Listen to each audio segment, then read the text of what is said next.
¿Sabe, hermano? Las dos lecturas después del llamado a la adoración de la liturgia, una nos habla de la rebelión y la misericordia de Dios y otra nos habla de la gracia, de la profunda gracia de Dios. Rebelión y gracia, yo le podría poner de título a mi sermón, porque del pasaje que vamos a hablar un ratito en esta tarde, es un pasaje que creo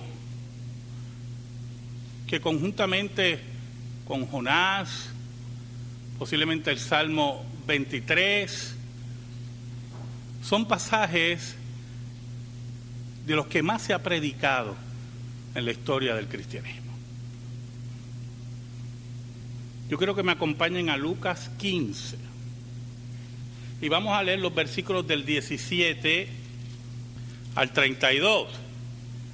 No sé si te acuerdas la semana pasada que fue una lectura larga, ¿verdad?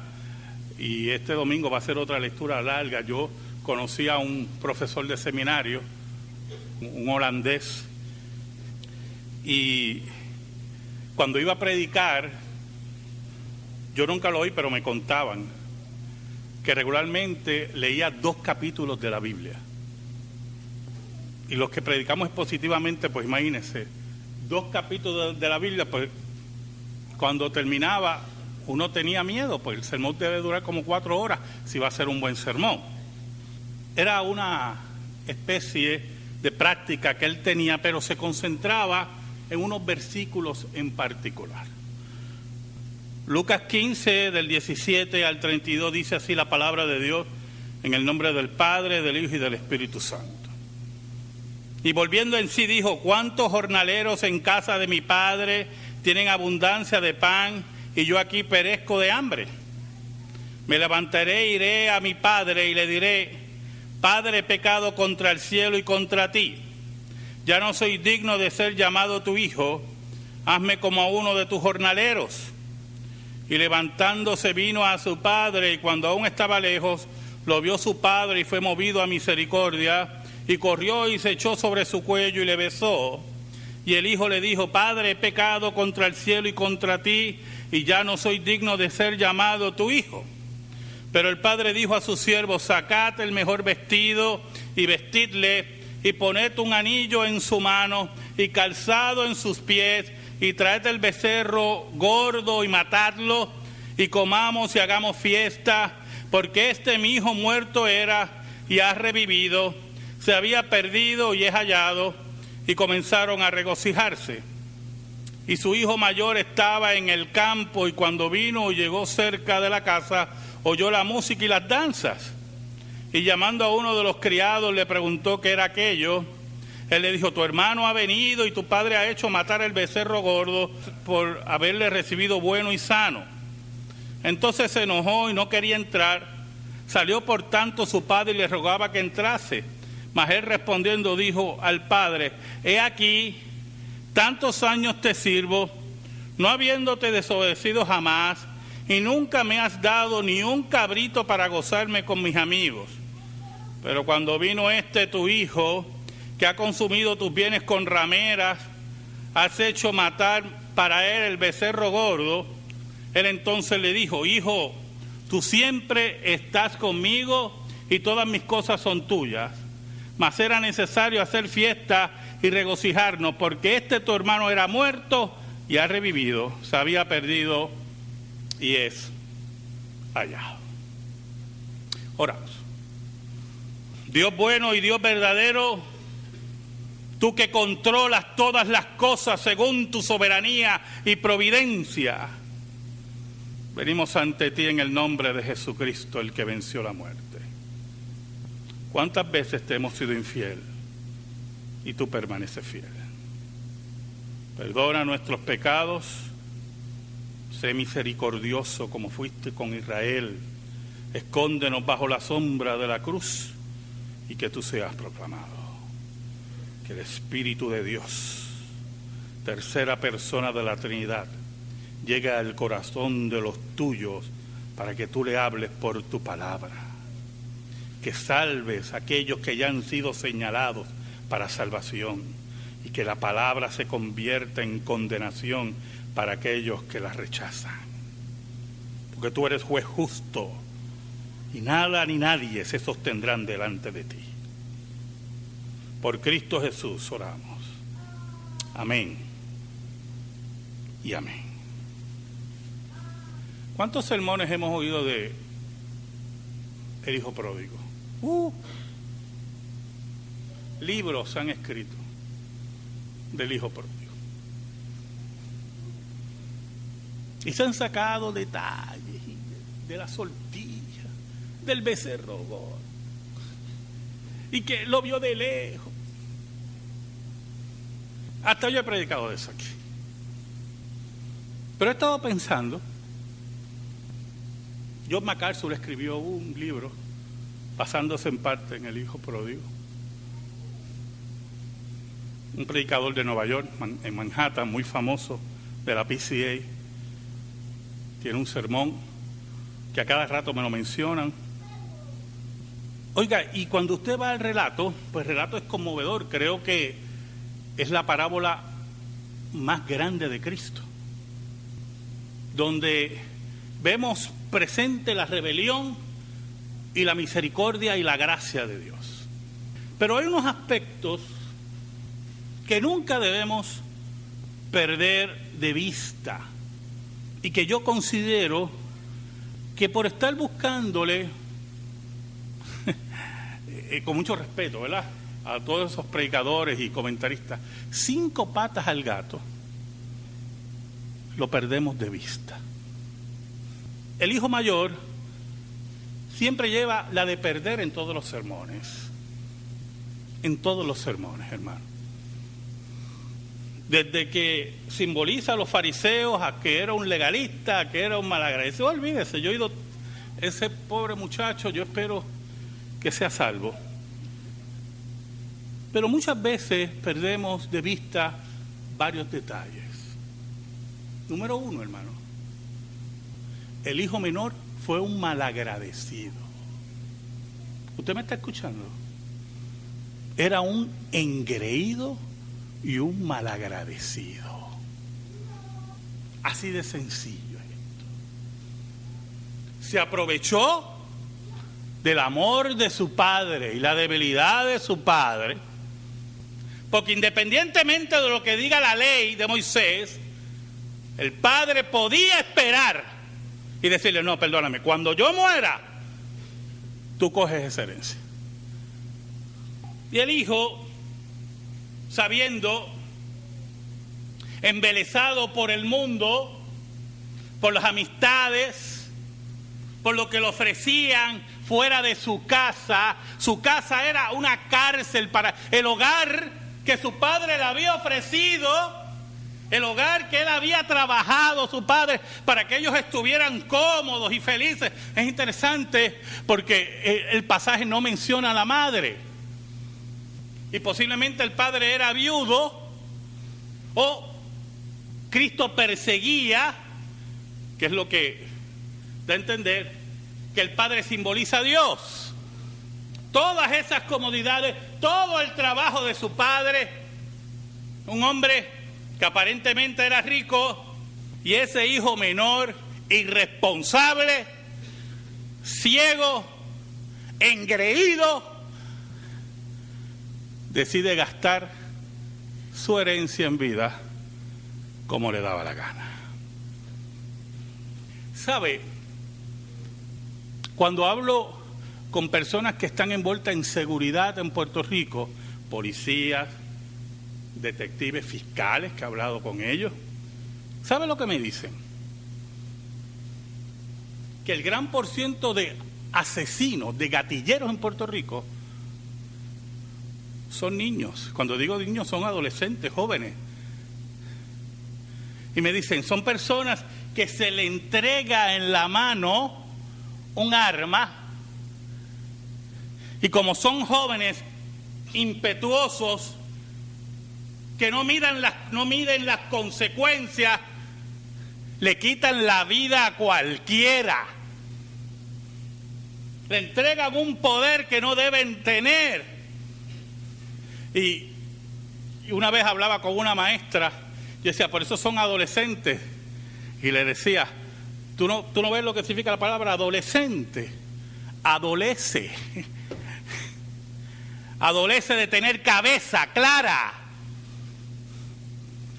Y así estaba este joven, como dije anteriormente, embelesado con el mundo, embelesado con los placeres del mundo. Ya el hogar le era pequeño y le pide la herencia a su padre. Y su padre, que él había interpretado muy bien, porque los jóvenes saben cuán débil es usted. El hijo sabe y la hija sabe cuán débil es usted. Su padre se le entrega. Y allí dice que vivió perdidamente. El término perdidamente, hermano, lo que quiere decir es que derrochó su dinero en forma pecaminosa.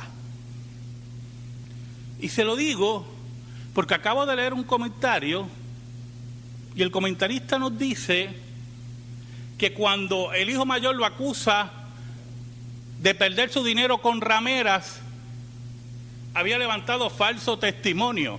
Bueno, que yo sepa, el que se tiró al mundo allí no era ningún monje. El que tenía dinero, el que buscaba las amistades, no era eunuco tampoco. Y por lo tanto, cuando hablamos de vivir perdidamente, hablamos de vida disoluta en todos los aspectos. No creo que había falso testimonio. Ahora, como el dinero no dura toda la vida, aunque algunos creen que sí, posiblemente para los ladrones de Wall Street dure toda la vida. Pero esa gente tiene su día. Y yo voy a estar allí, viendo a todos esos banqueros yendo al infierno. Empieza a sufrir las consecuencias de su vida disoluta. ¿Pero por qué vino eso a su vida, hermano? Porque él lo decidió. Porque no le importó su padre. No le importó su hogar. No le importó nada. Y como joven, adolescente, posiblemente, creyendo que el mundo le pertenece, se encontró que el pecado era dueño de él. Y que él era esclavo del pecado. Así, en esa vida disoluta, perdido, ahora pobre, posiblemente experimentando de vez en cuando enfermedades, rechazo, porque ya no tiene ni un centavo. Ya los amigos desaparecieron. Las prostitutas, si usted no le paga, no hay negocio. Ya no tiene posición social. No vale nada. Y el versículo 17 nos dice que volviendo en sí, y podemos interpretar eso, ya Cristo lo dice, y al decirlo Cristo, podemos interpretar lo que ahí ocurre, la conversión de ese muchacho. Allí entendió la comodidad de su casa. Allí entendió que nadie lo iba a aconsejar como su padre. Allí entendió el valor del dinero. El valor del dinero. Allí entendió el valor de la salud. Oiga, pero hay otros que vuelven en sí sencillamente por el miedo. Sencillamente porque ya no tienen las comodidades que tenían antes.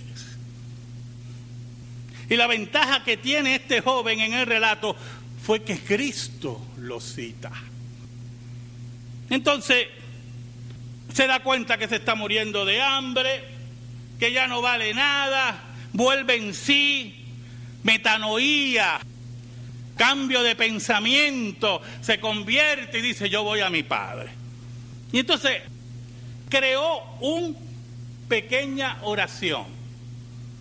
Y yo no dudo, porque si usted lee el relato, lo mismo que dice el versículo 18 y 19, que le va a decir a su padre, es lo mismo que repite en el versículo 21. Pero exactas palabras. Y yo me imagino al joven recogiendo lo poquito que tenía, ¿verdad? Los harapos, poniéndose los harapos, pensando y practicando lo que le iba a decir a su padre. Ensayando. Le va a decir, Padre, he pecado contra el cielo y contra ti. Y caminaba y el sol le daba. Imagínense, una tierra como Israel, seca. Y él repetía y repetía y repetía.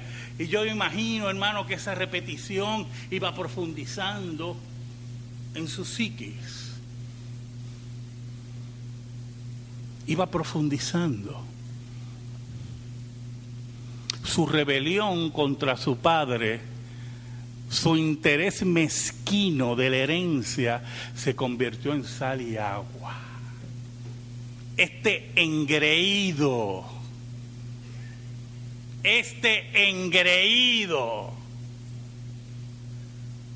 entendió que no tenía poder sobre su vida.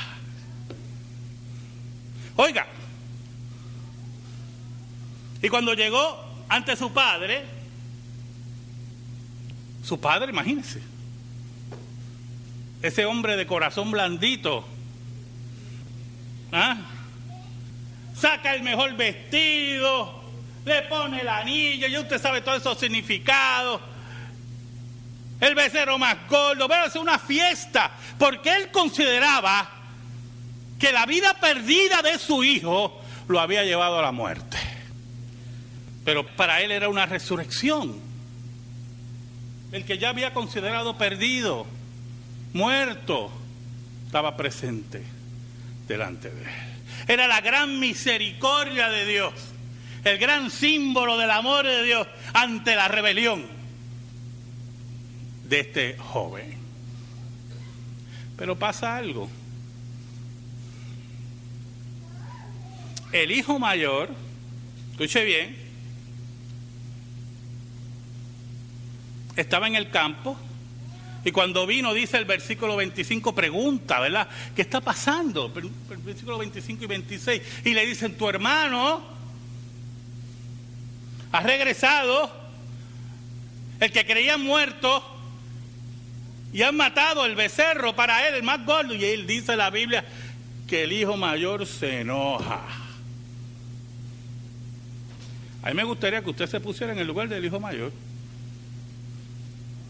Que usted tenga un hermano, porque usted se cree que el padre le entregó su herencia, que fue una tercera parte, y ya mismo vamos a explicar por qué fue una tercera parte de todos los bienes. Su padre le entregó la herencia y después se lo lleva el diablo. No, hermano. El hijo mayor fue testigo del sufrimiento de su padre y de las lágrimas que derramó su padre y de las oraciones continuas. Fue testigo, hermano, del cambio de ánimo, de humor de su padre, del dolor. Y no entendía por qué tanto amor. Por lo tanto, el enojo del hijo mayor inicialmente tiene una profunda justificación. Justificación que se basa en ver el sufrimiento profundo y marcado de su padre. Pero había un problema. El versículo 28 dice, entonces se enojó y no quería entrar Salió por tanto su padre y le rogaba que entrase.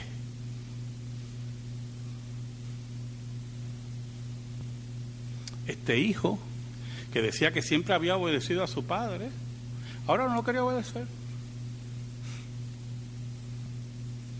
Ahora quería contradecir a su padre.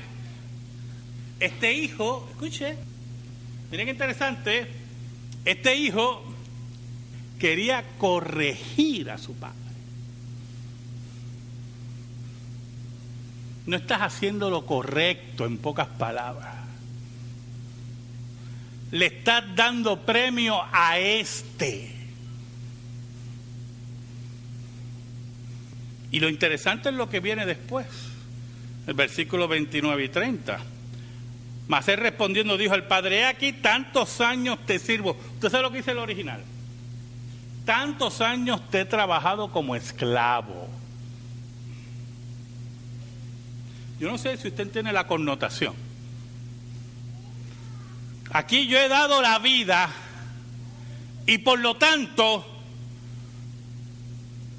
yo me he ganado con mis obras tu misericordia. Y usted dirá: pastor, pero usted no iba a defender al hijo mayor. Oiga, ¿sabe algo, hermano? El servicio a Dios, el servicio que usted da a Dios, el servicio que yo doy a Dios, va a tener recompensa,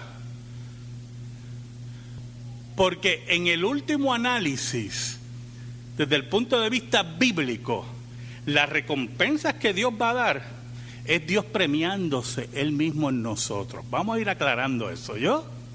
Los galardones y los premios que usted va a recibir es Dios premiándose a sí mismo en usted, porque en última instancia los dones, los talentos que Dios le ha dado para que usted sirva a Dios sin interés,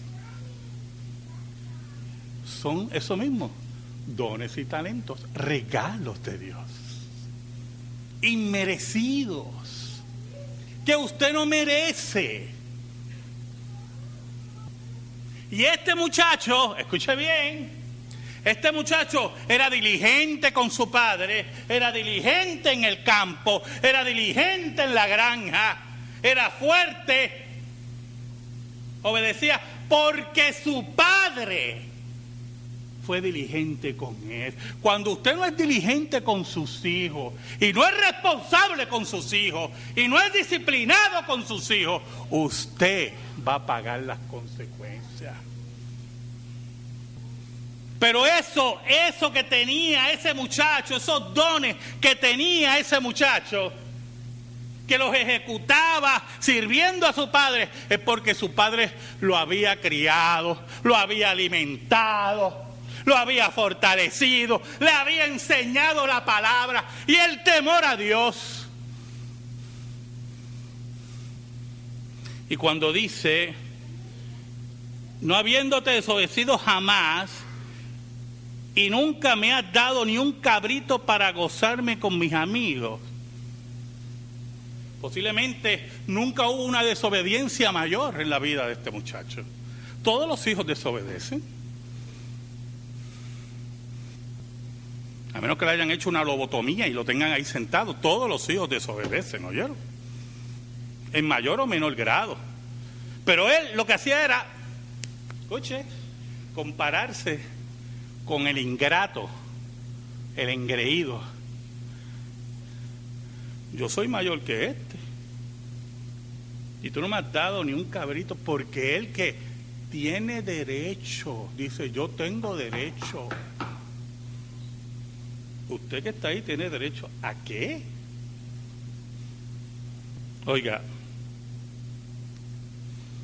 versículo 30 dice: pero cuando vino este tu hijo, o sea que no tiene ninguna relación conmigo, ese es tu hijo, no es mi hermano. La molestia era profunda, ¿oyó, hermano? Y por eso le dije al principio que había cierta justificación, porque él fue el testigo del dolor de su padre, pero estaba tergiversando todas las cosas, hermano. Cuando viene tu hijo, que ha consumido tus bienes con rameras, ya entramos en otro segundo problema, hermano. Porque aunque el padre le dio los bienes en vida, ya eran de él, no eran de su padre. En el momento que su padre le entrega una tercera parte, ya son de él. Pero su hijo consideraba, su hijo mayor, consideraba, hermano, que había desperdiciado los bienes de su padre, porque él conectaba, escuche bien, la vida placentera que tenían con la ingratitud de su hermano.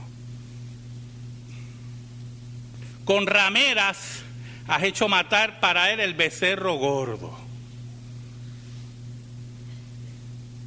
Este indigno que se acuesta con prostitutas, que botó todo el dinero, que no le importó manchar tu nombre,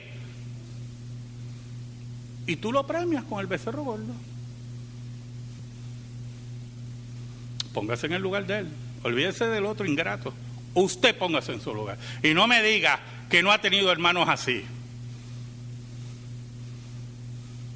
Y no me diga que no se ha molestado. ¿Sabe cuántas veces yo he sido testigo de eso? En mi familia. Primos que han hecho llorar a sus madres y los otros hermanos le quieren arrancar la cabeza. ¿Usted sabe cuántas veces yo he sido testigo de eso? Hermano, estoy harto de ser testigo de eso. ¿Usted sabe cuál es la frase que hay por ahí? ¿Usted lo ha oído?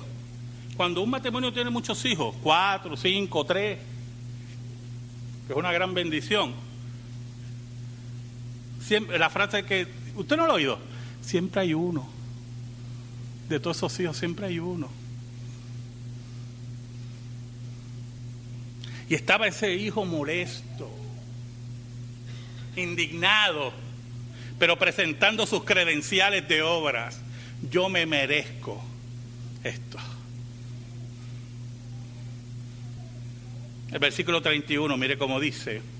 Él entonces le dijo: hijo, tú siempre estás conmigo y todas mis cosas son tuyas. ¿Sabe algo, hermano? La ley de Moisés decía, o dice todavía, ¿verdad?,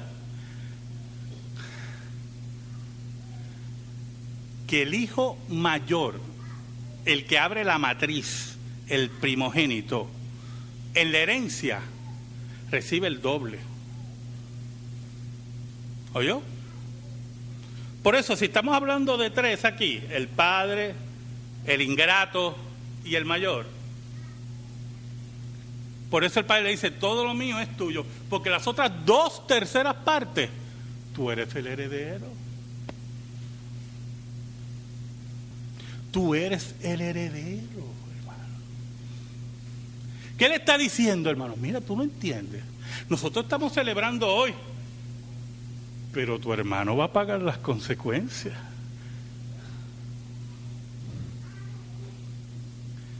Va a pagar las consecuencias. Todo lo mío es tuyo. Tú te has quedado en la casa de tu padre. Tú has entendido los frutos del trabajo de tu padre, pero lo has convertido en mercancía de intercambio y de chantaje. Y ahí está el error. Porque tú no mereces nada si no hubiera sido que tu padre hubiera trabajado por ustedes. Por eso él dice en el versículo 32, si todo esto es tuyo, y tu hermano, que había sido perdido y muerto, ha regresado, si todo esto es tuyo, ¿quién es el ofendido, hermano? No sé si usted me está entendiendo. ¿Quién es el... Si todo esto es tuyo, ¿quién es el ofendido? Soy yo. Tú tienes todo esto. Soy yo.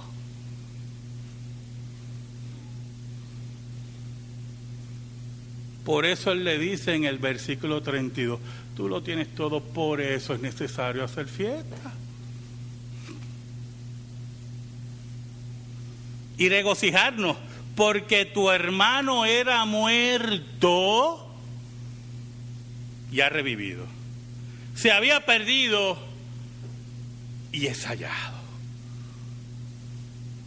Ante la rebelión increíble de tu hermano,